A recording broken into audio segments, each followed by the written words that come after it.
ഞായറാഴ്ച ദിവസമാണ്. അതുകൊണ്ട് തന്നെ ഇന്നത്തെ ദിവസമായിരിക്കും അടിക്കലും വാരലും തൂക്കലും തുടയ്ക്കലും ഒക്കെ.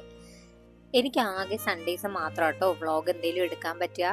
കാര്യം എന്താണെന്ന് വെച്ചാൽ അന്നായിരിക്കും കുറച്ചെങ്കിലും ഒന്ന് ഫ്രീ ആയിട്ട് ഇരിക്കാൻ പറ്റുന്ന ദിവസം. രാവിലെ എണീറ്റ ഉടനെ തന്നെ ബെഡ്ഷീറ്റ് എല്ലാം ജസ്റ്റ് ഒന്ന് വിരിച്ചിടും. ഇന്ന് മുത്ത് നേരത്തെ എണീറ്റുകൊണ്ടാട്ടോ ഇതൊക്കെ നേരത്തെ നടന്നത്. അല്ലെങ്കിൽ തുറങ്ങിയിട്ടതിന് ശേഷം മാത്രമേ നമുക്ക് വിരിക്കലും കാര്യങ്ങളൊക്കെ നടക്കത്തുള്ളൂ. പിന്നെ നേരെ പോയി ബ്രഷും എടുത്ത് പല്ലും തേച്ചിട്ട് വന്നപ്പോഴേക്കും അവിടെ കാപ്പിയെല്ലാം അമ്മ ഉണ്ടാക്കി വെച്ചിട്ടുണ്ടായിരുന്നു. ഇന്ന് ഉപ്മാവും പഴവുമാണ്. ഉപ്മാവും എടുത്ത് ഹാളിൽ വന്നിരുന്നാട്ടോ ഞങ്ങൾ കഴിക്കുന്നത്. കുറച്ചു നേരം കാര്യങ്ങളൊക്കെ പറഞ്ഞ് ഇങ്ങനെ ഇരുന്ന് കഴിച്ചുകൊണ്ടിരിക്കും. അതിലേക്ക് അമ്മ വരുന്നുണ്ട്, അച്ഛൻ വരുന്നുണ്ട്, എന്തെങ്കിലുമൊക്കെ സംസാരിക്കുന്നുണ്ട്.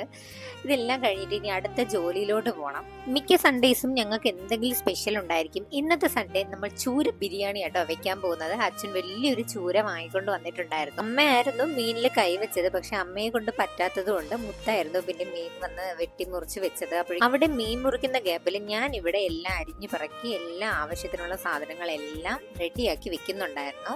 അപ്പോഴേക്കും ജോലി എളുപ്പമാവുമല്ലോ. ഒരുപാട് തുണികൾ ഇന്ന് അലക്കാനുണ്ടായിരുന്നു. സോ ഞങ്ങൾ രണ്ടുപേരും അലക്കാൻ വേണ്ടി തുടങ്ങി. രണ്ടുപേരും ജോലിക്ക് പോകുന്നോണ്ട് തന്നെ ആകെ വീക്ക്ലി ഒരു ദിവസമായിരിക്കും തുണി എഴുതുന്നത്. അപ്പോഴേക്കും ഞാൻ തളർന്നു കേട്ടോ. പിന്നെ നേരെ വന്ന് ഫാനിന്റെ മുന്നിൽ ഒരു ഇരിപ്പ. ആഹാ, എന്തൊരാശ്വാസം. പിന്നെ കുറച്ചു നേരം ഞങ്ങൾ റെസ്റ്റ് എടുത്തു. ഞങ്ങൾ വിചാരിച്ചു അപ്പോഴേക്കും ജോലിയെല്ലാം ഇവിടെ ഒതുങ്ങി കാണുമെന്ന്. പക്ഷെ ആ സമയത്തേക്കും ഒതുങ്ങിയിട്ടുണ്ടായിരുന്നില്ല. ഞാൻ അരിഞ്ഞു വെച്ചതാണ് ഇതെല്ലാം, കണ്ടോ. എന്നിട്ട് മുത്താ ഇരുന്ന ചൂരയൊക്കെ ജസ്റ്റ് ഒന്ന് എണ്ണയിലിട്ട് വറുത്തെടുത്തിട്ടുണ്ടായിരുന്നു. അപ്പോഴേക്കും എന്റെ ഫോണിന്റെ ചാർജ് തീരാറായി. അങ്ങനെ ഞാൻ കുറച്ചു നേരം ഫോൺ ചാർജിന് ഇടാൻ പോയി. എന്നിട്ട് ആ ഒരു ടൈമിൽ ഞാൻ കുറച്ചധികം നേരം റെസ്റ്റ് എടുത്തിട്ടുണ്ടായിരുന്നു.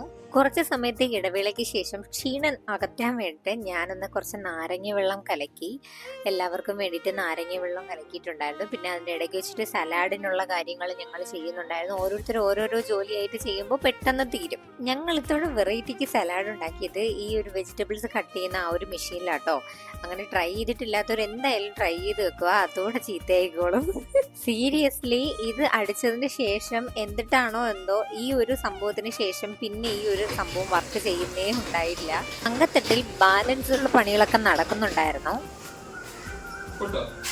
ഉപ്പാ പഞ്ചസാര ഇട്ടു ചുമ്മാ പറ്റിച്ചതാ.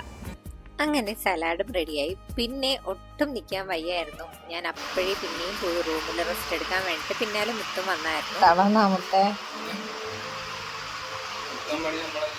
ഈയടി ഒറ്റയ്ക്കാ ചെയ്ത.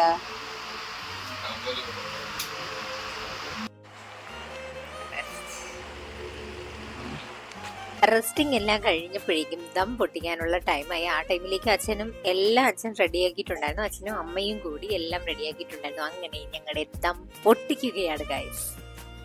ഞങ്ങൾ ഈ ചൂര ബിരിയാണിക്ക് ജീരക റൈസ് ആട്ടോ വാങ്ങിയത്. ബിരിയാണി വെക്കാൻ ബെസ്റ്റ് റൈസാണ് ജീരക റൈസ്. ആ ഒരു റൈസിന് തന്നെ ഒരു പ്രത്യേക ടേസ്റ്റ് ഉണ്ടായിരുന്നു. ഇവിടെ എല്ലാവർക്കും വലിയ റൈസിനേക്കാളും കൂടുതൽ ഇഷ്ടം ചെറിയ റൈസാണ്. കാര്യം അതിന് ഭയങ്കര ടേസ്റ്റ് ആയിരുന്നു. ഈ ഒരു ജീരക റൈസിൻ്റെ കാര്യം പിന്നെ പറയേ വേണ്ട. അതും നമ്മുടെ ഈ ഒരു ചൂരയും കൂടിയൊക്കെ ആയപ്പോൾ ഉണ്ടല്ലോ, ആഹാ. അതായത് ചിക്കൻ്റെ ടേസ്റ്റ് വേറെ, ചിക്കൻ ബിരിയാണിയുടെ ഒക്കെ ടേസ്റ്റ് വേറെ, ചൂര ബിരിയാണിയുടെ ടേസ്റ്റ് വേറെ. അത്രയ്ക്ക് അടിപൊളിയായിരുന്നു ഈ ഒരു ചൂര ബിരിയാണി. എൻ്റെ വീട്ടിൽ എനിക്ക് തോന്നുന്നു അച്ഛനും അമ്മയും മുത്തും ഒക്കെ നല്ല കുക്കേഴ്സാണ്. അവർ നല്ല രീതിയിൽ ഫുഡ് വയ്ക്കും, നല്ല സ്വാദോടെ ഫുഡ് ഉണ്ടാക്കും. എനിക്ക് പേഴ്സണലി പലപ്പോഴും തോന്നിയിട്ടുണ്ട് ഇവർക്കൊക്കെ ഇങ്ങനെ ഒരു കൈപുണ്യം കിട്ടിയേ. ഫൈനലി അമ്മ വിളമ്പാനെടുത്തു. ആ ഒരു മണം, ആ സമയത്ത് കിട്ടിയ ഒരു മണം ഉണ്ടല്ലോ, അപ്പോൾ തന്നെ നമുക്ക് ഒരു റിയലൈസേഷൻ ഉള്ളിലുണ്ടാവും ഇത് സൂപ്പർ ടേസ്റ്റ് ആയിരിക്കുമെന്ന്. അതുപോലെ തന്നെ ആ ഒരു ടൈമിൽ ഇതിന്റെ മണം കേട്ട് അപ്പുറമുള്ള പൂച്ചകൾ വരെ വന്നു. ഞങ്ങൾ 4 പേരും തറയിൽ പാവിരിച്ച് അവിടെ ഇരുന്നാട്ടോ കഴിക്കുന്നത്. ഇപ്പോൾ ഈ വീഡിയോ എഡിറ്റ് ചെയ്യുന്ന ടൈമിൽ ശരിക്കും എനിക്ക് ഭയങ്കരമായിട്ട് ആ ഒരു ക്രേവിങ്സ് എനിക്കിപ്പോൾ ഭയങ്കരമായിട്ട് തോന്നുന്നുണ്ട്. പിന്നെ കഴിക്കാനുള്ള ഒരു ടെൻഡൻസി ഭയങ്കരമായിട്ട് കൂടുന്നുണ്ട്. എല്ലാം എടുത്താ വയലോട്ട് കൊണ്ടുവച്ചിട്ട് സ്റ്റോപ്പ് ചെയ്യണേ.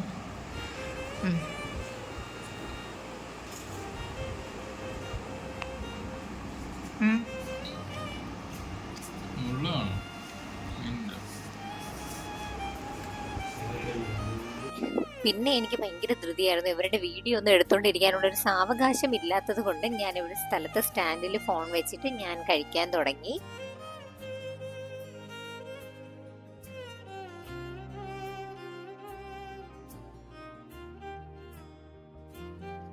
ഫുഡൊക്കെ കഴിച്ച് പിന്നെയും റെസ്റ്റ് എടുത്തിട്ട് ഞങ്ങൾ നേരെ മാങ്ങ പറിക്കാൻ പോയായിരുന്നു. കുറച്ചധികം മാങ്ങ മുകളിൽ നിൽപ്പുണ്ടായിരുന്നു. സോ അങ്ങനെ ഞങ്ങൾ മാങ്ങ പറിച്ചു. എൻ്റെ വീട്ടിലൊക്കെ കൊടുക്കാൻ വേണ്ടിയിട്ടാട്ടോ പോയത്. ഇന്നത്തെ വീഡിയോ ഇവിടെ വൈൻഡപ്പ് ചെയ്യുവാണ്. ഞങ്ങളുടെ ഒരു കുട്ടി സൺഡേ ഇങ്ങനെയൊക്കെ അങ്ങ് പോകും കേട്ടോ.